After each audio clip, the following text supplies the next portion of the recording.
To begin with, I would like to thank the organizers of the seminar for this invitation, Matt and Margarita. My name is Ricardo Minervino.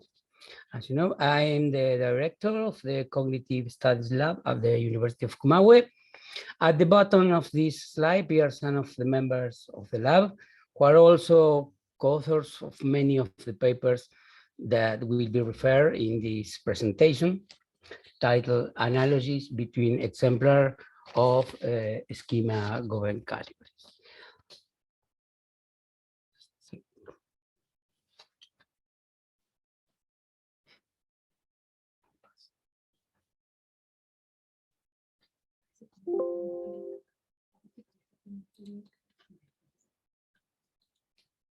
Okay, the objectives, here the objective of this presentation. The central purpose of this presentation is to introduce a new perspective on analogical thinking, the category assignment approach. Its aim is to explain a particular kind of analogies, those in which the situations being compared constitute exemplar of a schema-governed category. For example, an analogy between two exemplars of robbery, or an analogy between two exemplars of reward. The second objective is to provide a succinct overview, very succinct, of a sample of empirical evidence that support this new perspective. Let's begin with a characterization of the concept of schema-governed category. A schema-governed category describes the semantic structure of a kind of event in terms of a network that connects the characteristic components of those events. As an example, the schema-governed category physical aggression tends to involve an action, an agent, and a patient. It could include many other thematic roles. This network not only includes variables, but also constrains the type of entities or actions that may be bound to each of the variables in the schema. It also stipulates how the values assigned to a variable constrain through semantic dependencies the values that can be bound to other variables. For example, here the action of step is applied to a person's foot, but if the action were to pull, it should be applied to a different part of the patient's body.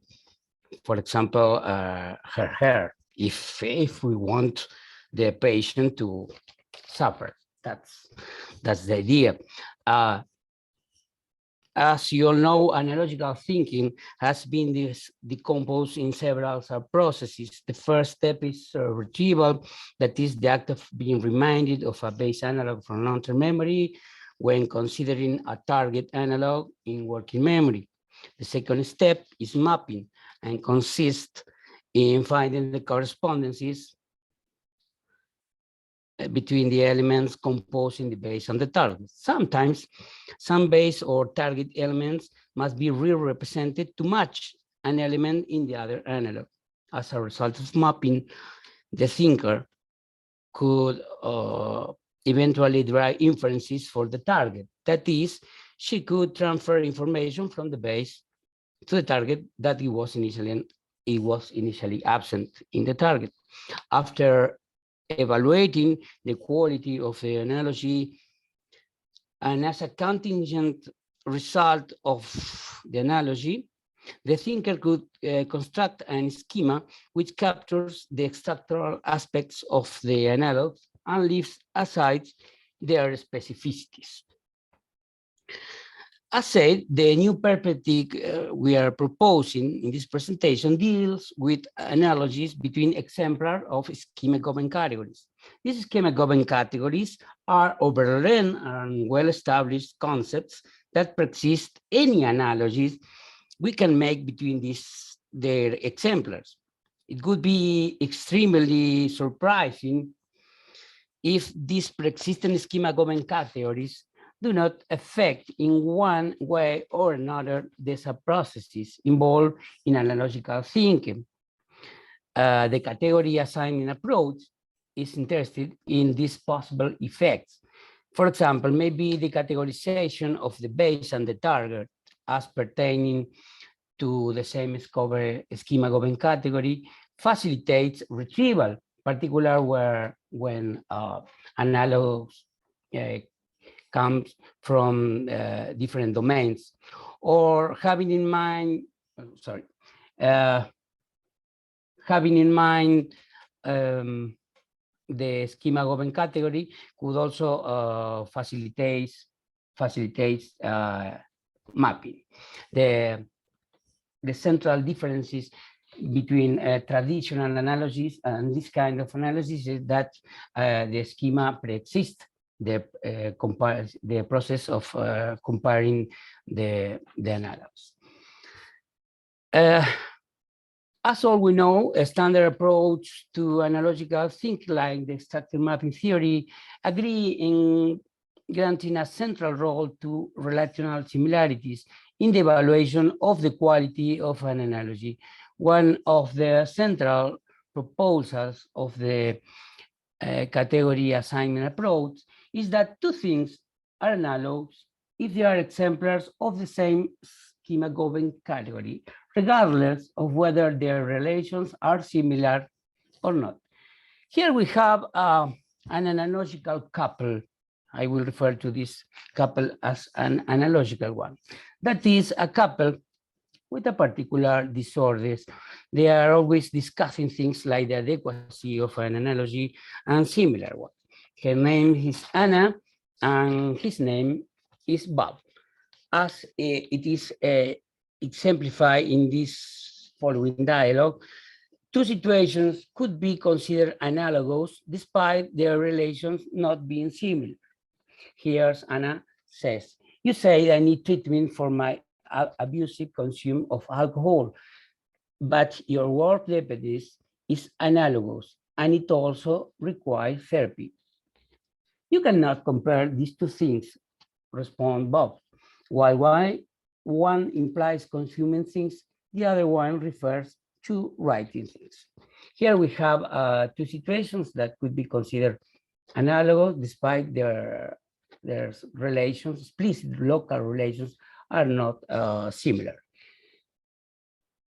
That's what Anna argues. That's not important. There are two cases of addiction. That is, two ways of not having control over something to the point where it could be harmful to you. In contrast with the previous example, the dialogue maintained now by this couple shows that two situations might be considered analogous despite their explicit relations being similar. In this case, Anna says, you say I didn't help with the housework. Okay, you arrange the wardrobe, but you don't consider that I organize my papers. Arranging something and organizing something seem similar, don't they? You cannot compare these two things, replies Bob. While you make a task related to your work, I waste my time in a boring housework. In these studies, we carry out several experiments to show that people tend to judge that two situations are analogous if they pertain to the same schema-governed category. The similarity between the explicit relations involved in the situation is neither necessary nor sufficient for people to accept that these situations are analogous. In experiment 1 of Tavernini and Minervino, participants were confronted with this material and task. Both target facts include relations that were not similar to those included in the base fact. Here, the base fact is the taxi driver gave some flowers to the passenger, a case of flirt. However, while the target fact 1 pertains to the same schema-governed category, a applicable to the base, the second target fact was an exemplar of an alternative schema-governed category. In this case, target fact one was the taxi driver told a poem to the passenger, and target fact two was the taxi driver told the passenger the fare of the trip. A participant has to answer using a Likert scale. To what extent do you consider that the case fact and the fact one are analogous or fact two are analogous? And after that, they have to justify why they made a particular choice. I assign this score because item pairs in which the analogs belong to a shared schema-governed category were rated as being more analogous than items pairs which did not belong to a shared schema-governed category. Analysis of participant justifications. In the condition where the analogs belong to a shared schema-governed category, in a great proportion, as you can see, of the responses, participants mention the critical or a very similar category for justifying why the items were analogous. When the analogs did not belong to a shared category, a great proportion of the responses, in a great proportion of the responses, participants invoke the critical or a similar justification, a similar category for justifying why the items were not allowed. They say these are two cases of flirt, and in the other situation, they say this is a case of flirt, but this is not. These results suggest that while relational similarity is not necessary for regarding two facts as being analogous, their assignment to a common relational category represents a strong prerequisite for analogical relatedness.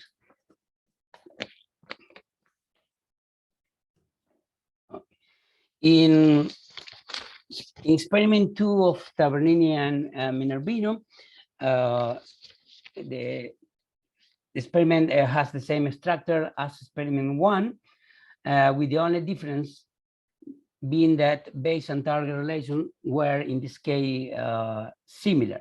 The base fact was the taxi driver gave some flowers to the passenger. Target fact was another case of flirt. The taxi driver gave a perfume to the passenger, but target fact 2 was not a case of the base schema-governed category. The taxi driver gave the passenger a fridge management magnet of the company. The tasks were the same. In the results, in this case, were as follows. Item pairs in which the analogs belong to a shared schema-governed category were rated as being more analogous than items pair which did not belong to a schema-governed category. Analysis of participant justification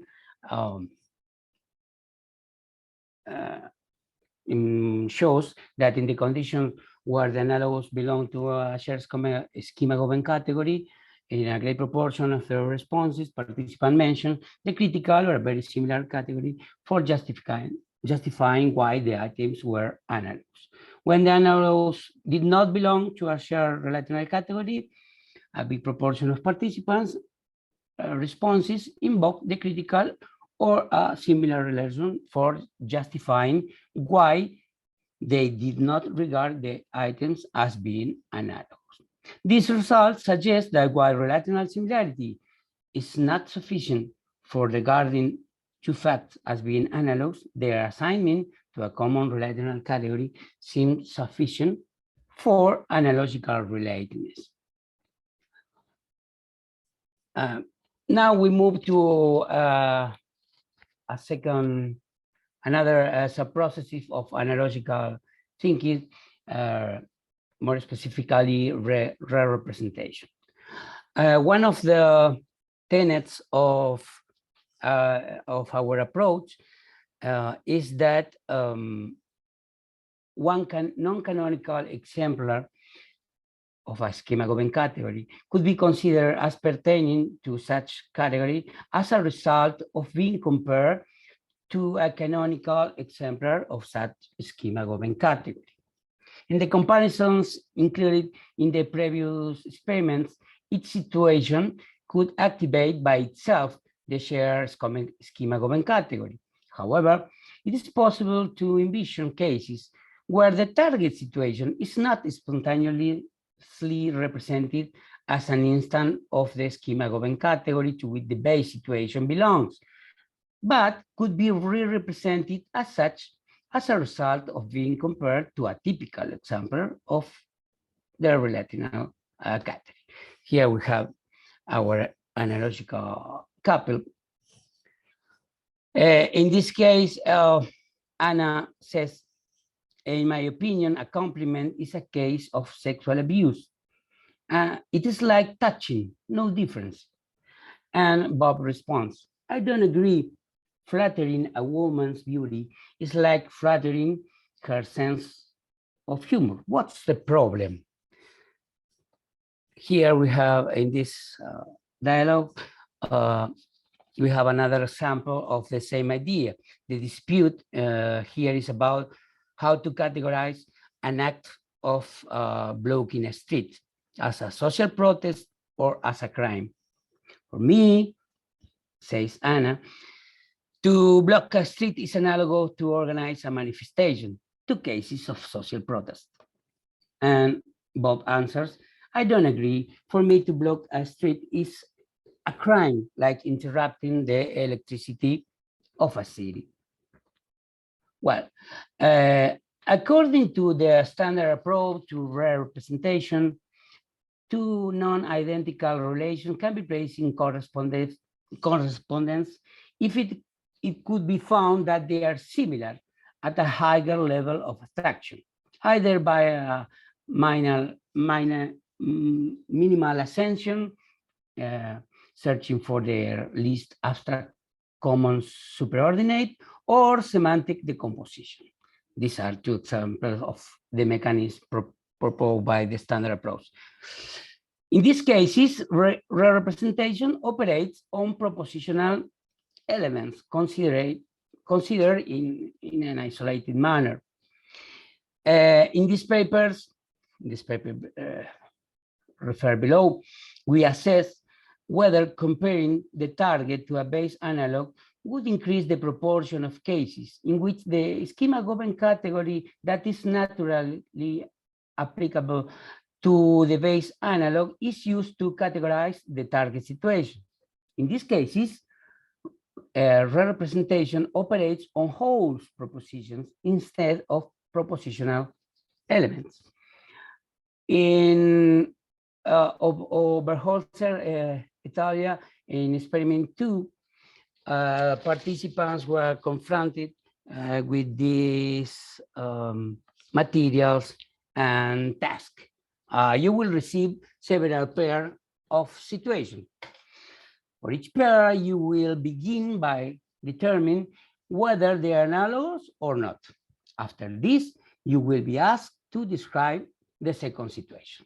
In the analogy condition, the base situation describes a canonical example or typical example of the schema-governed category. John gave a perfume to Mary, a case of expression of love or flirt, whatever.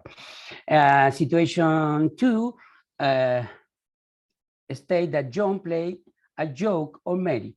Maybe we do not consider to play a joke as a case of flirt, but maybe we interpret this fact as such when comparing it with the typical base, more typical base exemplar of the category flirt. In the non-analogy condition, the target situation was the same, but the previous situation was non-analogous to the target.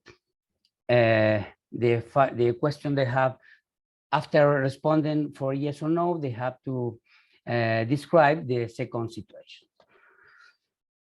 Two independent judges evaluated whether participants used the critical category to describe the target analogs. On average, in the non-analogy condition, participants use the critical analogy in a few cases, not very frequently.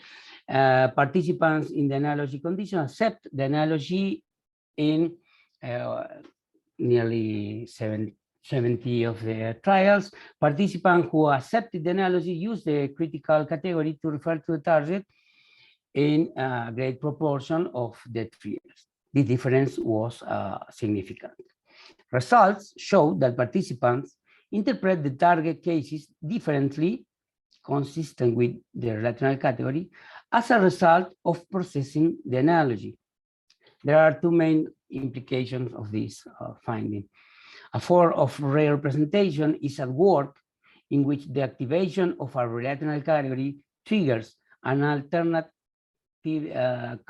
construal of the target case. And two, this suggests a path to analogical status for cases that lack relational identities or similarities if the cases can be fit to the same relational category. Now we return to some studies about analogical evaluation.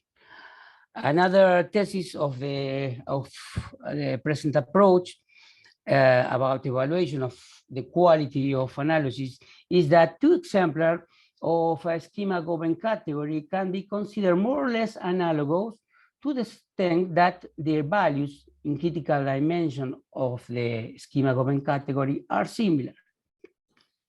Here we have again our couple.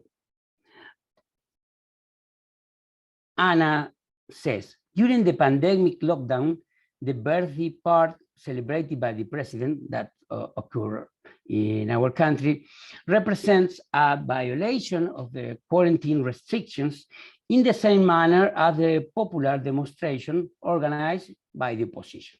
Yeah, it also really occurs.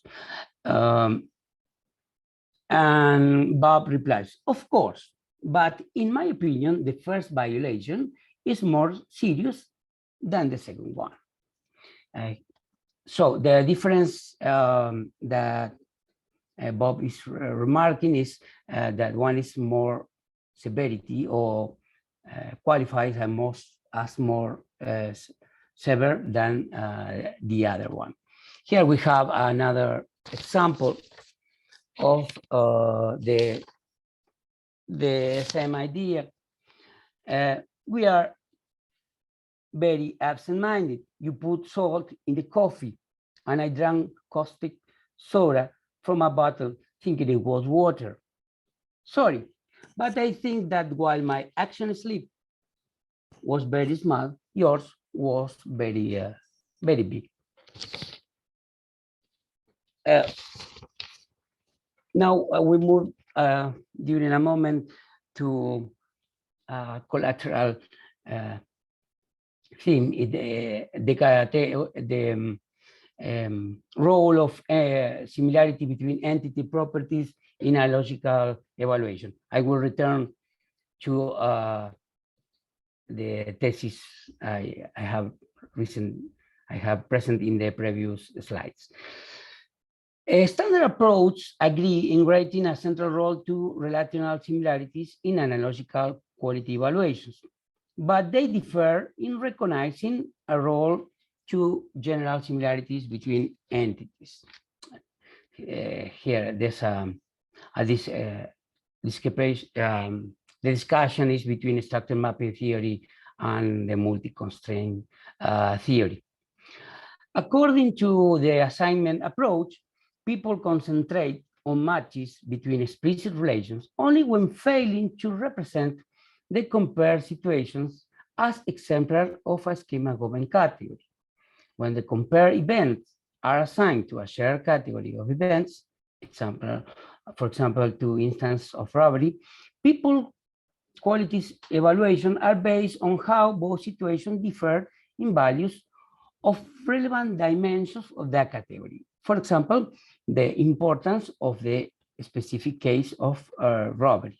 In these cases, people take into account those entity properties that affect the value of the compared situations along dimension of the framing schema-governed category, and not general, for example, taxonomic entities, similarities. In this study, you assess whether the similarity in entity properties that affect the dimensional value of the compared situation in a certain dimension of the framing schema-governed category have an effect on quality evaluations of the analogy, as opposed to general entity similarities operationalized as membership to same taxonomic category. Let me drink some water.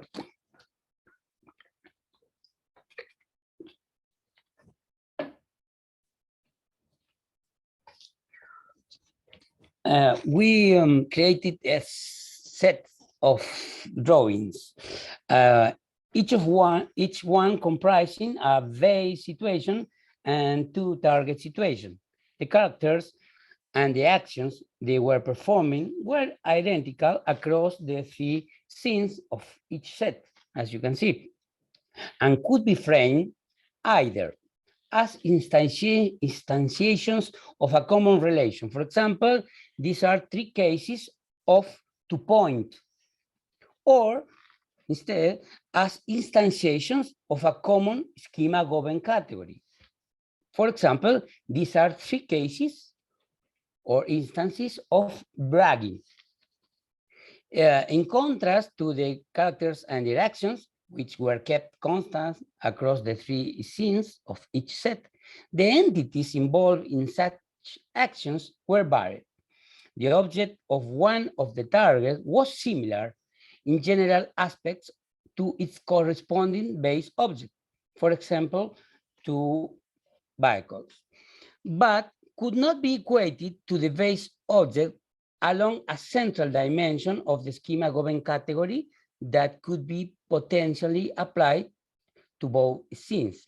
For example, if the base and the first target were framed under the schema-governed category bragging, then bragging about a car is not comparable to bragging about a bike. You are more justified to brag about a car than to brag about a bicycle, a simple bike. The objects involved in the second target were chosen to display the opposite pattern. They did not maintain general object similarities with respect to the base object, but could nevertheless be equated to the base object in certain properties that become relevant under a schema-governed category framing that could be potentially applied to both scenes. For example, in this set, while a car and a house are not similar in general terms, they constitute objects of comparable value about which we can brag. Here we have a schema of the experiment. The independent variables were the framing of the analogies, and the other independent variable was general entity similarity. Here we have the results.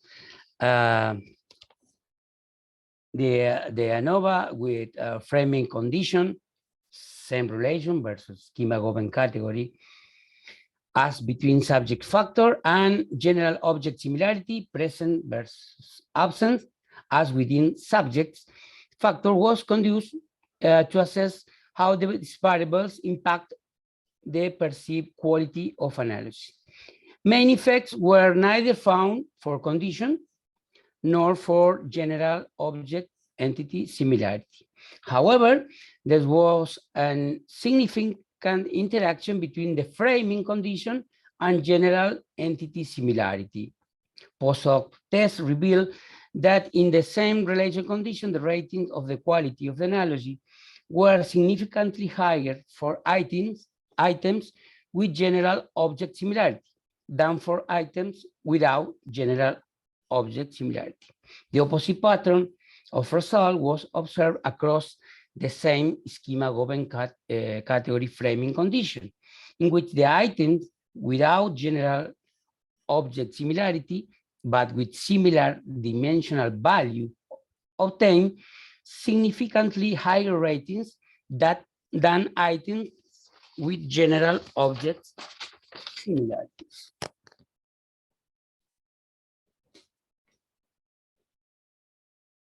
Well, I will pass the quality analysis of justifications and go directly to the final conclusion. These results shows that when evaluating the quality of an analogy between exemplars of a schema-governed category, people take into account how these exemplars fare along salient dimensions of the shared schema-governed category, and that these values are affected by specific entity properties that became relevant as an effect of the framing of the analogy in terms of the schema-governed category. Now we move to an application of our approach to analogical inference. The standard approach posits that analogical inferences are generated by copying and map-based relation, substituting base entities by their corresponding target ones, and generating slots for a map-based entities. Suppose that this boy received this base analog. John loved Mary, and this made John give Mary a perfume. According to the copy with substitution and generation perspective, this boy will construct the following template. They would, after projecting the base higher order relation codes to the target, the cognitive system would generate and transfer a template proposition like Peter, gear, over a similar relation, Susan, something like a perfume, into the target. Then he would try to instantiate the slot for the entity slot generated for the base entity. He first tried to with deodorant, but he realized that offering a deodorant to a girl could be interpreted, of course, as an offense instead of a love of expression of love. I don't know if it is okay or not. It is not okay here. Then he tried with another another instance of 12.3 spa set, and in this case he accepts that the inferences sounds good. This point here is that when you introduce deodorant,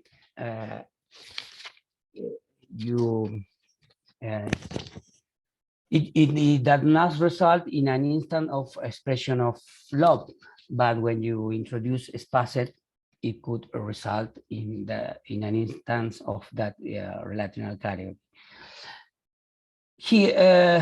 The boy then realized that it is not necessary to reuse give, and he can replace give by any other action if appropriately combined with a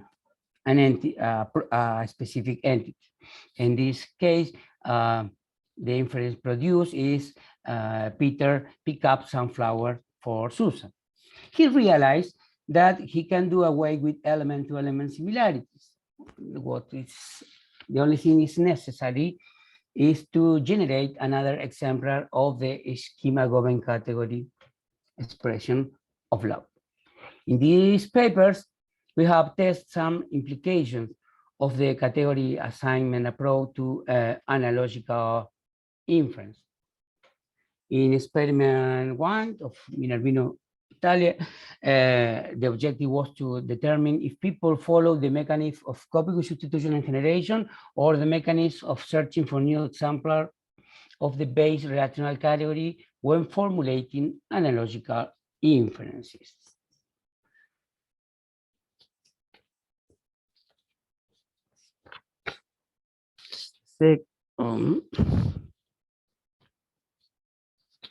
The first experiment then set forth to document if for analogies in which the critical information to be transferred lies at the level of a relational category instead of explicit relations, the inferences generated by participants reflect the operation of the category-based mechanisms here described. Participants in the experimental condition were confronted with analogical comparisons whose base analogs comprise a cause that engenders an effect, and whose target analogs consisted of a target cause very similar to the base cause. Upon reading each target cause, participants were asked to postulate a consequence that they deem analogous to the base effect. We expected that most of the inference generated by participants would be exemplar of the schema-governed category applicable to the base fact from which these inferences were derived. Given the variety of actions that exemplars of a given schema-governed category can display, we expect that the relations included in the inferences would not importantly resemble those of the base facts from which the inferences were derived. Well, we have a control group to determine if the inferences proposed in the analogy condition were an effect of the presentation of the base cause, or were not proposal that results naturally for the target analog. The dependent variables were the extent to which the inferred fact constitute a member of the schema-governed category applicable to the base effect, and the similarity between the verb of the base effect and that of the proposed target effect. A multivariate analysis of variance was performed with group analogy versus target only, as between subject factor, and with verb similarity and schema-governed category as dependent variable. The group factor yield a significant May effect. Two-plan comparison when performed to test group differences regarding the extent to which the generated inferences belong to the base schema-governed categories, and to the extent to which the generated inferences involve verbs that resemble the base verbs. The first comparison revealed that the inferences generated in the analogy condition belong to the base schema-governed category to a higher extent than those of the target-only condition. This result shows a strong tendency to construct inferences by selecting new exemplars of the base schema-governed category. The verb similarity scores of the analogy condition were also higher than those of the target-only condition. This result indicates that analogical inferences generation is also affected by verb similarity. However, results suggest that what people consider membership to the base schema-governed category as a central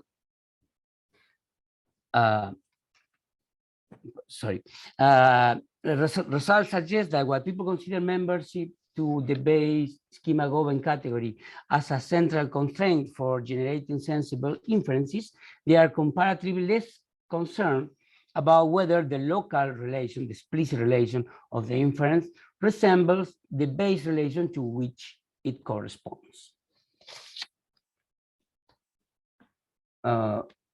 In experiment 3 of Minervino Italia and a paper that is under revision, we were interested in the following question. Having documented that for the type of analogies we are working with, membership to the base schema-governed category represent a strong prerequisite for analogical inferences. A sensible research question concerns whether there are further restrictions to guide a more fine-grained selection of exemplars. It is likely that categorizing a base effect in terms of a schema-governed category leads to analyzing how such exemplar fares along the most salient dimension of the schema-governed category at stake.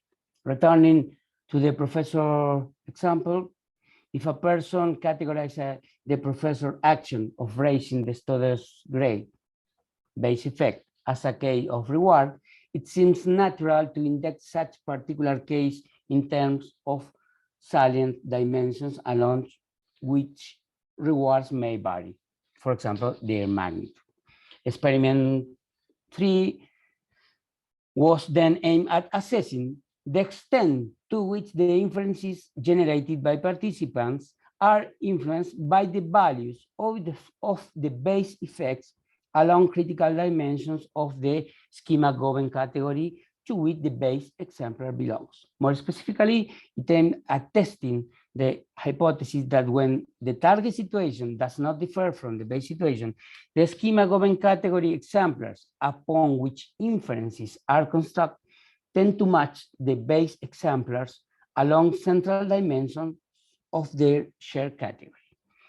For example, if this boy received this base analog, John loved Mary, and this made John give Mary a perfume. When constructing its inference, maybe this boy replaced perfume by bag, under the consideration that these expressions of love are similar in importance.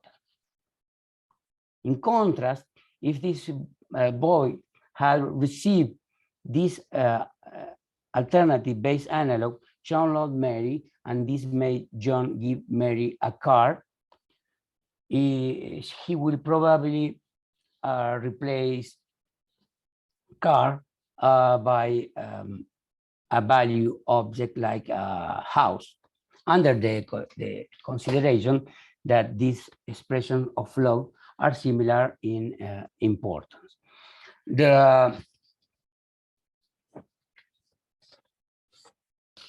As in experiment 1, participants receive base analogs comprising a base cause followed by an effect that constitute an instance of a schema-governed category.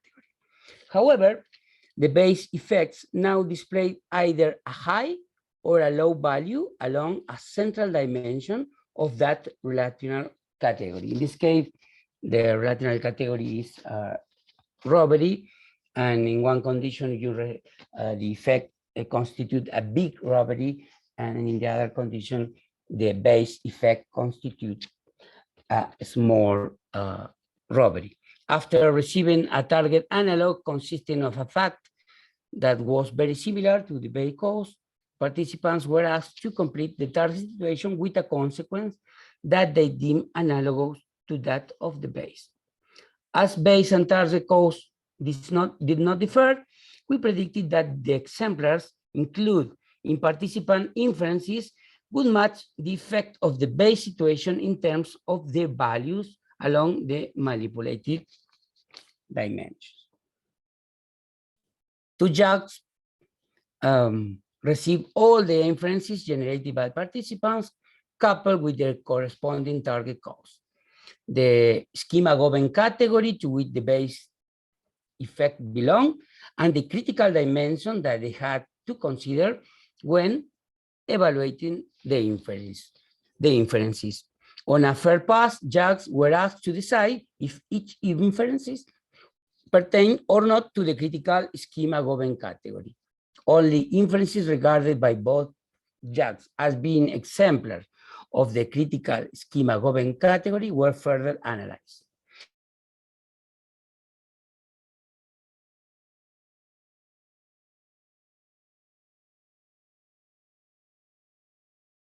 Five-point Likert scale.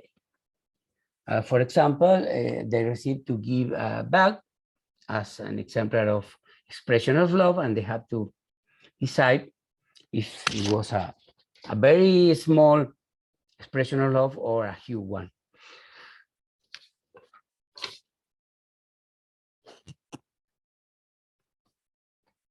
The inferences generated out of base fact displaying high values along the manipulated dimensions obtain higher scores than those generated out of base effects displaying lower levels along that dimension. This result demonstrates that the way in which the base effect fares along a critical dimension of the schema-governed category to which it belongs constrains the way analogical inferences will fare along such dimension. For reasons of time, we cannot expose some research we have done applying the category assign approach to the subprocess of retrieval, but here we give some reference if you are interested in retrieval.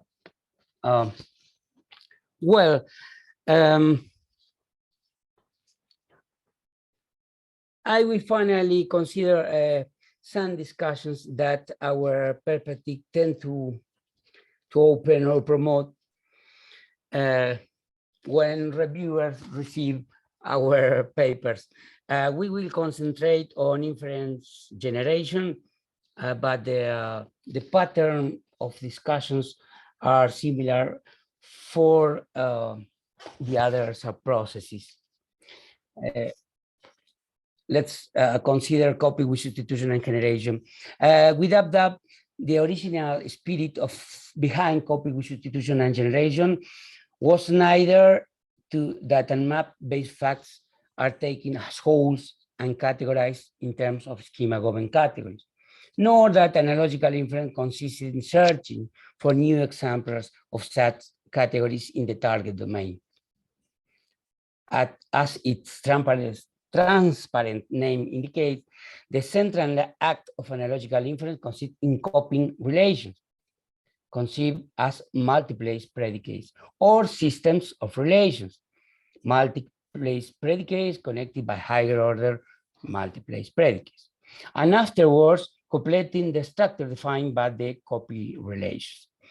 Nevertheless, the question of whether copy with substitution can cope with inferences mediated by relational categories could be subject to debate.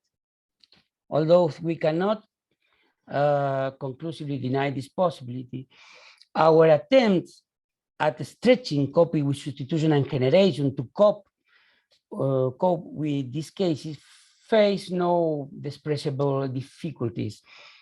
This is our best attempt to propositionally represent the map-based fact of the above examples in terms of a system of relations.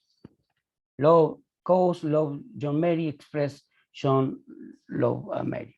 As can be appreciated, we could not reduce neither love, we cannot reduce a love expression to a set of relational predicates. Instead, we have to say to distribute the meaning of this category in one predicate and one argument, resulting as their love. It seems obvious that including here I want to present some text of Genner and Kurtz. They say in their classic article chapter about schema-governed categories. In making a case for the impossibility of reducing schema-governed categories to systems of relations, Gender and Kurtz invite the reader to try, without using any relational noun, to paraphrase the following sentences. The investigation showed that the plan was a mistake from the start, or his allies bought payback for the betrayal. The authors believe that even if we allow verbs and prepositions, themselves, of course, relational terms, any attempt is at best unwieldy, if not impossible. Apart from representing,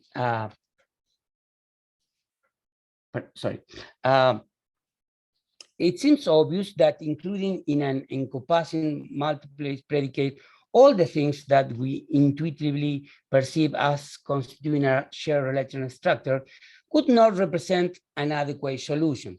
In our example, the strategy would give rise to a representation like the following one: love expression as a predicate, and the specific exemplar of love expression between brackets.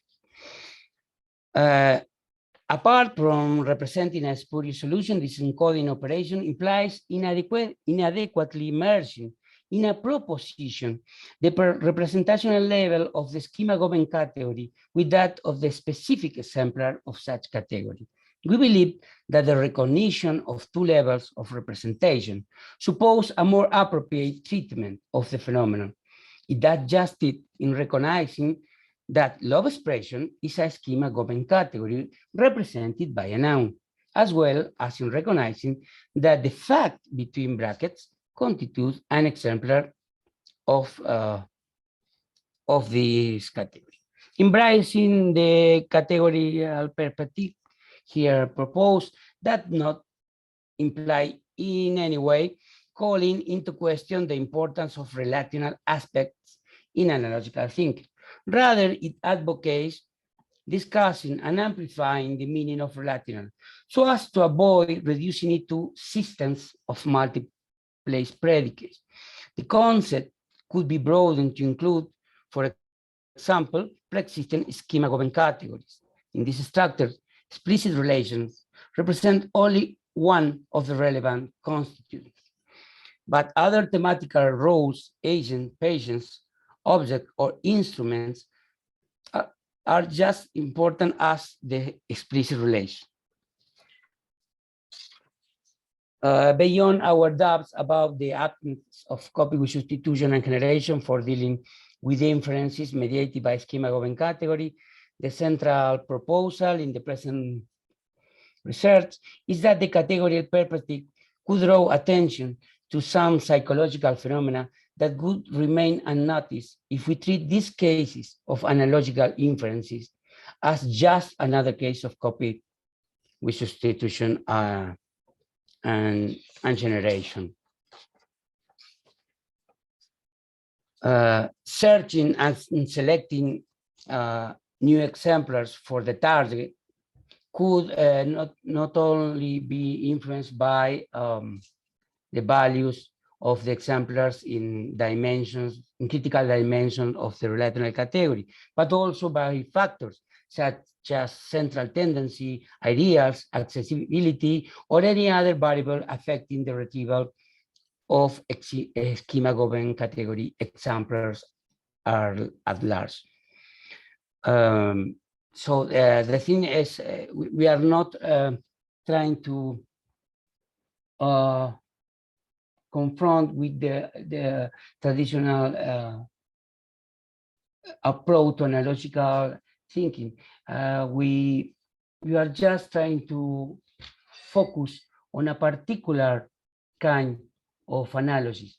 Analogies between exemplars of schema-governed category with respect are different from traditional analogies in that you don't have to discover which is the system of relations shared by the two situations.